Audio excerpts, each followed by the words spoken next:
Bay region. So I'm based in Newport.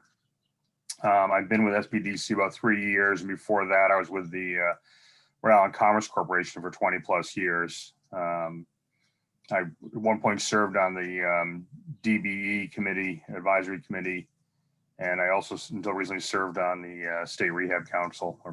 So I've got some familiarity with the issues that people with disabilities face in employment. And I've also worked, when I worked at Commerce, I did a lot of sort of large scale recruiting activities for companies expanding in the state. Thank you.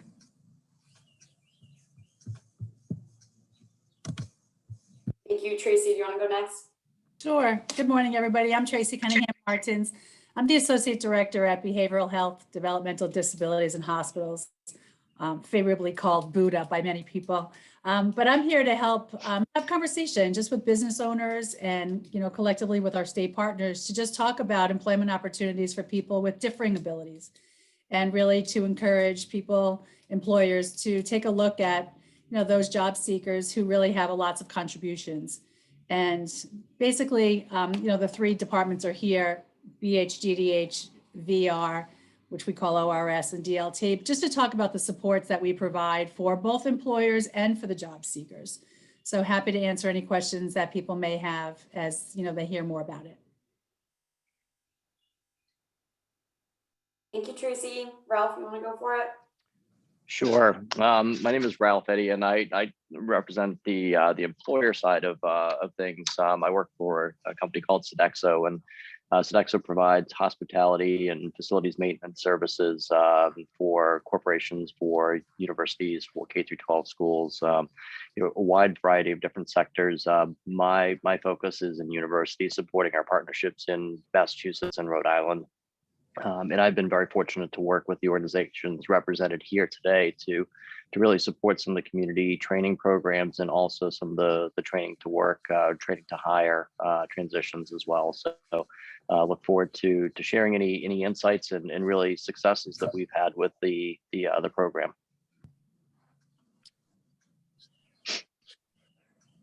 Thank you, Ralph. Michael, I see you are on and you have some sound. So if you'd like to introduce yourself.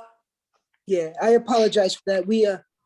As I was logging on, the transformer behind my house blew up, so I have no power. So I'm sure it's going to take them a while to get that back on, but I was able to get on with my phone, so I'm glad I was able to do that. But yes, I'm an assistant administrator for the Office of Rehabilitation Services. We work pretty hand in hand with Tracy and DDD. We work with individuals with disabilities, and our main focus is assisting them in obtaining employment that meets their goals, their skills, their abilities, and their interests. And we do have a working relationship with Sodexo.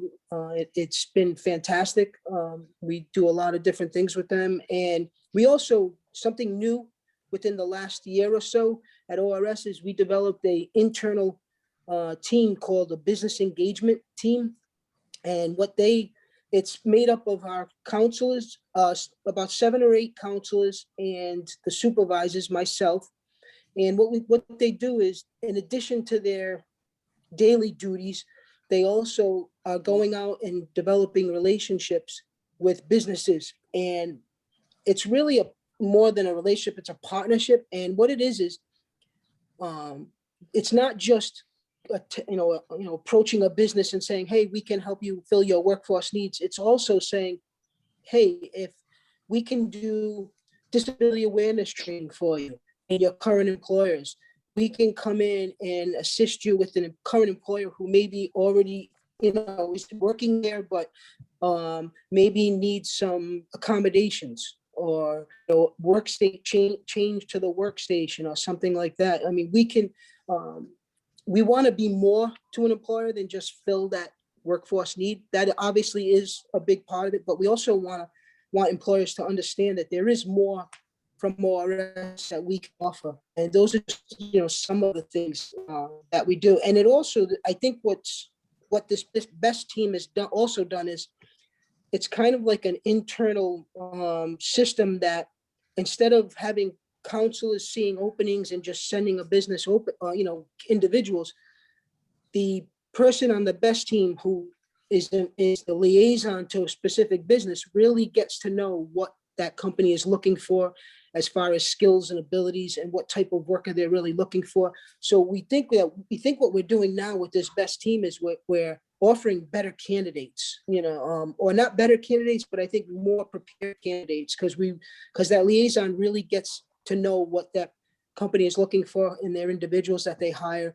And we do kind of almost like a double screening now before we send anyone. Whereas before, a counselor might see an opening to a particular employer and think it's a good match and just send it. Now it's going, they're working with that business team, and it really is like a double screening. So the hope is that we're, sending more qualified candidates and candidates that have a higher percentage of being successful and moving up.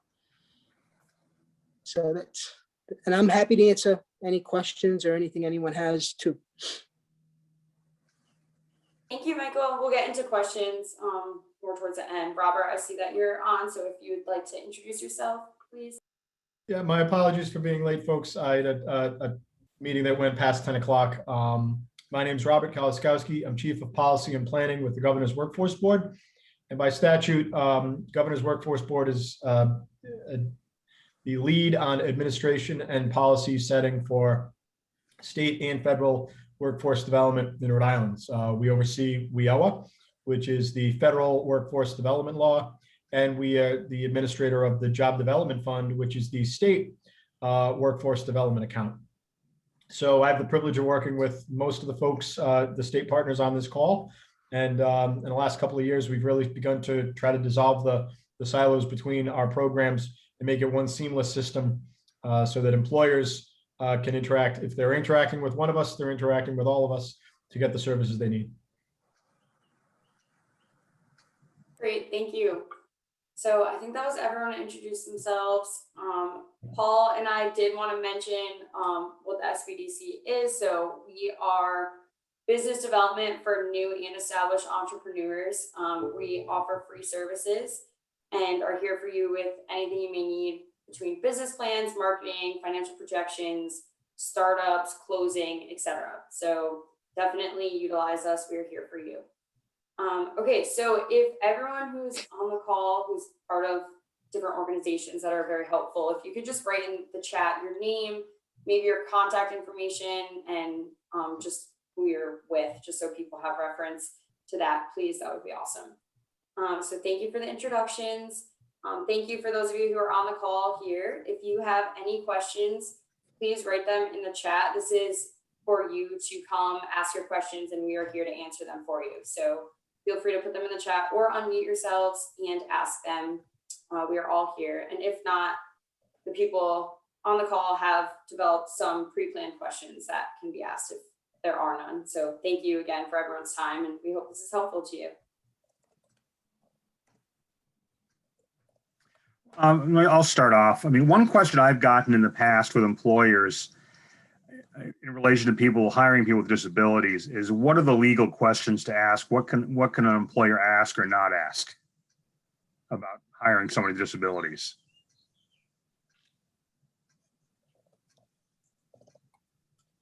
Thanks, Paul. So do you know where you normally go for that, or where to get the answers to those questions? No, that's why I'm putting it out on the table. Great. So I'm not the expert from the DLT perspective. However, as I've been understanding and doing this work, it's honestly that which you would ask anybody you're interviewing, and there's a lot of kind of gray and misconceptions here. You would ask somebody, can you stand for the 8-hour day? Do you have the ability to lift? So job related questions are absolutely in play. It would be inappropriate to say, so this disability, or when did, that kind of work. But honestly, it is, you as an employer, you have every right. You have a position, you have a job that needs to get done. You can ask questions relative to the position and the ability to execute and perform it. There's also misconceptions a lot of times around reasonable accommodations. They're to be reasonable. And there are a lot of public programs that are there to help, bridge that gap. But, I think that sometimes, especially with this population, there's misconceptions, there's misunderstandings and fear that could be depriving the employer of a rock star employee with what ultimately was modest, adjustments. And that's, by the way, no harm, no foul, and no one in the wrong. It's just, I think it's on the folks on this call to make sure that folks understand. And thank you, Tracy, a great point there too, that accommodations cost a lot of money. I don't have the analysis, but I think when you hear reasonable accommodations, I think the natural human instinct is to round up and think we're talking thousands of dollars. We're talking hundreds, maybe dozens of dollars when we're talking about reasonable accommodations for folks. And I can tell you, there are plenty stories, anecdotes of companies that say, best hire of my life. And because I was willing to make this adjustment. And so, I think that the costs will often outweigh, the returns will always inevitably outweigh the costs. But that's a great question. And that's something that I think as we kind of flood the field with information, if that's a common question, that should be top of our list. Is here's what you can, here's what you should not ask. And ultimately, you're protecting yourself as an employer to get down to brass tacks of what the position is and how the person can execute it. My follow-up pretty much answered about reasonable accommodations. The only other comment I had about that, it doesn't always have to be physical changes to the workplace, but it could be flexible hours or just changing the hours and things like that, correct? Yeah, I mean, from the employer perspective, I think, from the interview standpoint, we conduct it the same way as we would a normal interview. The job requires X, can you do X? And then if there's the inability to do a portion of that, that's where it's really incumbent upon the employer to be somewhat creative and making those accommodations. And sometimes it's as simple as looking at things like job carving, right? So a position may require 10 different skills or 10 different expectations. If that person can only do 8 of those, it's being creative. And how do you structure the entire workforce to maybe pick up another 2, and maybe that person that you're hiring that has a different ability can pick up 2 from the other person.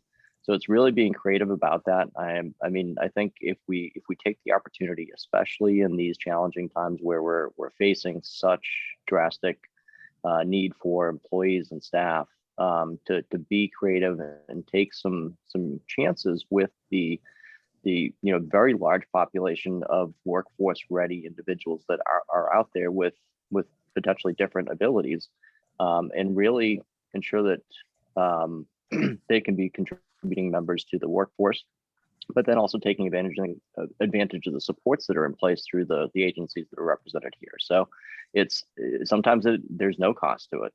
Sometimes there could be a savings to it, really, by doing that. And it's just really a great way that we have to be thinking differently at this time, in these unprecedented times. And everybody's tired of hearing that word, but these unprecedented times where we have the struggles and we're facing the things that we are coming out of COVID. So I would encourage everybody to really think creatively about how we do that. But it's the interview process itself is no different than any others. It's the same as if you were expecting a candidate to come to the workplace for an interview, you would ask that candidate whether they were deaf or sight impaired, or if they didn't have any visible disabilities. Do they need any assistance finding a location? Do they have the directions that they need to get there? So it's all those different things. And really it's the conversation that happens and elicits some of those other deeper understandings that are necessary to ensure that employee is a contributing member to the workforce and also has great employee experience. Thank you, Ralph. Thank you for everyone who's chimed in. Janice did have a question in the chat on opportunities to offer remote work. And Tracy, I see you responded. So do you want to touch upon that a little bit? Sure. You know, I think the answer typically comes out of our mouth because we're so comfortable working with people, but it's anything that you would do for any other employee. If it's remote, if it's flex time, you know, anything like that. But remote is great. People are loving it. I'm home enjoying partially remotely working from home. So yes, certainly anybody you would consider hiring would have the flexibility and opportunities to do that. Thank you. And Janice, thank you for your question. Yeah. Do any of you have particular success stories or something that you'd like to share that comes to mind when you think of this topic and something you'd like to share with the group? I was just going to say one thing kind of to piggyback on what Ralph and Paul have said. When you hear the word supports, you know, what does that mean? And that would really be if an individual is, you know, when an individual secures a job in a new place, just like anybody else, we need kind of a buffer or a liaison to help us get up to speed and be prepared to work. And so sometimes it's natural supports. It's the supervisor, just like anybody else, onboards the individual and then off to work they go. But there are often times when somebody can accompany an individual to work or remote work, Janice, in your instance, where the staff person just works as a liaison, understands all of the requirements of the job, and then just teaches an individual who might learn differently, whether that's using, you know, an accommodation or a device, or if people need pictorial because they're not a strong reader, or if, you know, writing lists or anything like that, that lots of us would use, that person is the buffer and can help that person, the new employee, you know, get onboarded and get up to speed proficiently. And that's where our services come into play. Those support services are funded by the different and varying departments. It's not an employer cost. And so that's where the liaison between the employer and the new employee, you know, is part of our projects, programs, however you want to call it. If I can add into, I do have a success story, but also one of the things about misconceptions and things that folks are maybe uncomfortable asking is if they go on set, then we can't break that misconception. And so I'll tell you that I know some employers that they're hesitant. They say, well, you know, workers' comp, what about worker safety? Is that an issue here? Not only is it not, it's often the opposite. It's often one of the safest employees you'll have, because many instances they're, you know, the attention to detail, the focus on the position, it's many times more than a job. Without painting with a broad brush, it's more than a job. And it is something that they'll, you know, deeply pride themselves on mastering. And, you know, if you've said, you know, our standards are OSHA, this is how we do the thing. Once it's learned, it will be stuck to, and, you know, in many instances, it'll be the safest employee you have on your staff, without, you know, without overpromising here. And that's the kind of stuff that employers, you know, understandably say, you know, I'm not willing to raise my hand in a crowded room and ask that, but it's a concern of mine. And so that's when I'll volunteer for you. And again, you know, you don't have to take my word for it. There's data to prove it. That there's and there's also, of course, many times increased patronage depending on the nature of your business. This is a community that is happy to vote with their wallet, and if they know you're a company that is, you know, friendly and forward thinking about hiring for individuals with disabilities, that's a business they're willing to support. In terms of a success story, this is anecdotal. This wasn't my program, but this was an individual with autism that did not have their college degree because college was a real challenge. But by way of, this was a numbers guy that I'm not, and knowing the math and the accounting wing work, this individual was hired, but there was behavioral and social challenges, and the employer was told, look, you might have a team environment here.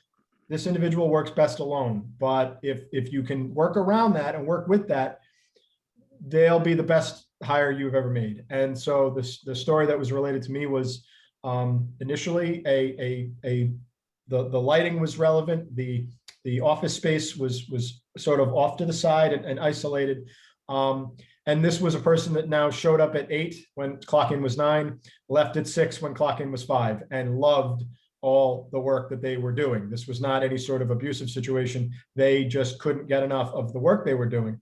The cool and amazing byproduct was that they began to socialize into the group, because as they got comfortable in that environment, they came out of that office space, started talking at the water cooler, started to get so much more comfortable. You almost get emotional when you think about the impact that it had on that individual's life.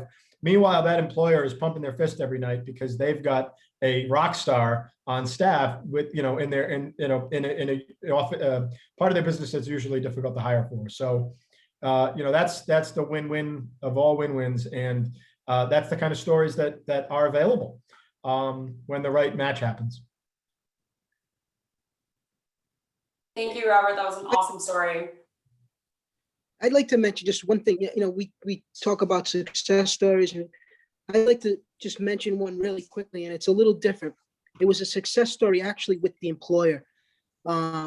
Myself and another worker at the office had started a training program, and it was a pretty extensive program with a prominent employer in Rhode Island. And they, the program had been running. They were hiring people. It was working very well. And then one day we were sitting down with the vice president of the company, and he looked at myself and the other worker and said, I have to tell you guys, you taught me what a disability was. So I asked him, I said, what do you mean by that? And he said, well, when you told us you were first bringing in your first group of 5 or 6 individuals, and you came into the building, he said, I said, where are the disabled people? In his mind, he could only see a disability. He didn't realize that a disability isn't just physical, but it can be a learning disability, behavioral disability, mental health issue. There's a wide range of disabilities, a wide range of talents, a wide range of skills. And for him, it really opened his eyes to, he didn't even realize that. The other thing was, he said, now I understand that I probably have individuals that have been working for me that actually have disabilities. And I said, oh, absolutely, I'm sure you do. But they've been able to adjust and work through that. And he didn't even know it. So it really opened that employer's eyes and kind of changed one of those myths that exist, that, a person with a disability is either, in a wheelchair, blind, deaf. Well, no, it goes far, far beyond that. There are disabilities that you would never even know a person has. And with like we talked about earlier, with very small accommodations, and Rob's correct, many of the accommodations are not very costly, and they're very simple and very easy. I mean, just a different type of chair can be an accommodation for somebody if they have a physical condition. I mean, you could, raise a countertop, a desktop a couple of inches, and that could be an accommodation. There's so many different things, and even accommodations, it's such a wide range of things. And I think, some of the misconceptions are that, they are very expensive, and there are only certain disabilities, and like I said, it can be a learning disability. You would never even know that person had that disability. And again, to piggyback on what Rob said, many of the individuals they have, once they learn that the tasks and the duties and responsibilities of that position, they don't forget, and they get very detail oriented, and they're very focused on what they want to do. I've got another question. In the past, there are people who were with disabilities who were collecting SSDI, and there was some concern about how much they earn, as they didn't want to close to SSDI. Has that changed at all? No, there are still parameters that, a person, when they're collecting either SSI or SSDI, they can only earn up to so much, and then they start to lose some of their benefits. I know years and years ago when I first started, it was literally like $1 for $1 every dollar they earn. So a lot of individuals would say, okay, I can go to work and make the same amount of money as the check I'm getting every month. However, I'm not getting my medical. So a lot of people would say it's not worth it for them. They couldn't afford the medical. Right. So they would forfeit the work and go back on the benefits. So over time, what the government did was it started to change that calculation of how they determine cutting that check back based on how much a person is working. So now it is much more beneficial for that person to actually work, because what happens is they will lose most of that check, but there are guidelines where they can still keep that medical. So they don't mind working. They rather work as long as they can get that medical, because they wouldn't be able to afford their medical needs if they didn't have that coverage. So it is a lot better than it was, years ago. Right, So- right. Yep. I'd just like to add to that, that is a very big concern of many of the people that are supported that receive cash benefits. So what we offer, we call it benefits planning, and an actual Yeah. benefits planner Yep.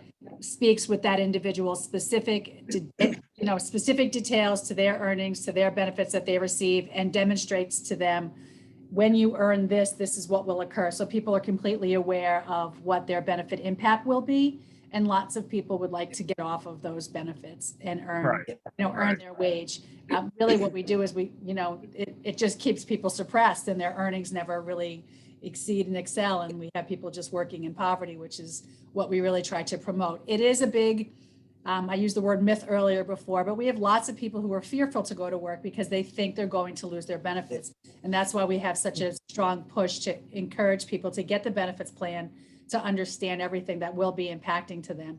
And often people, once they go through that, understand and realize that this actually is beneficial for me.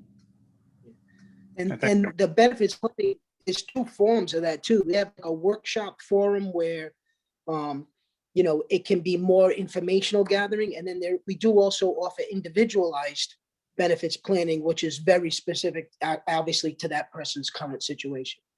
Right.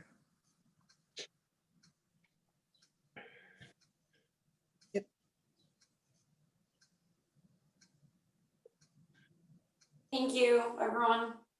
Are there any other questions from people? Any other comments anyone else would like to make?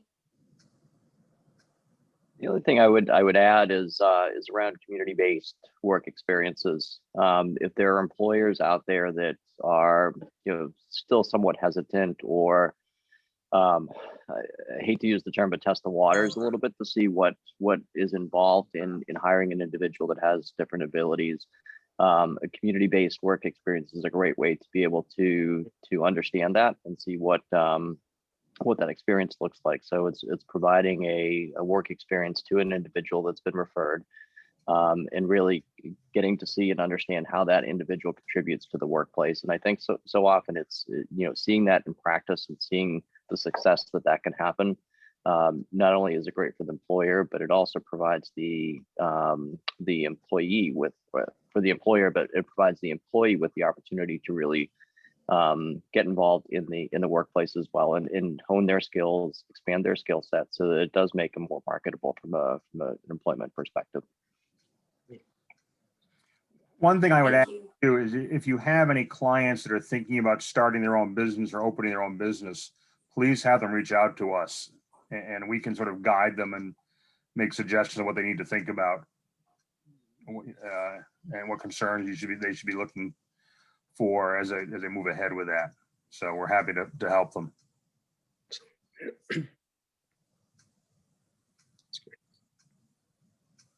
Thank you, everyone. Any other last minute comments or questions? Oh, if a question comes up, feel free to reach out. Awesome. So Thank everyone's you. contact information is in there. Thank you for putting that. And feel free to reach out to anyone with anything that you may have. Thank you for all of you for your time and being on the call and explaining who you are and your services. It's very much appreciated. And this will be on our website. So we'll be recorded and we'll be on there. So thank you again for all your time. Thanks, Thank you. everybody. Have a good Great, day. thank you.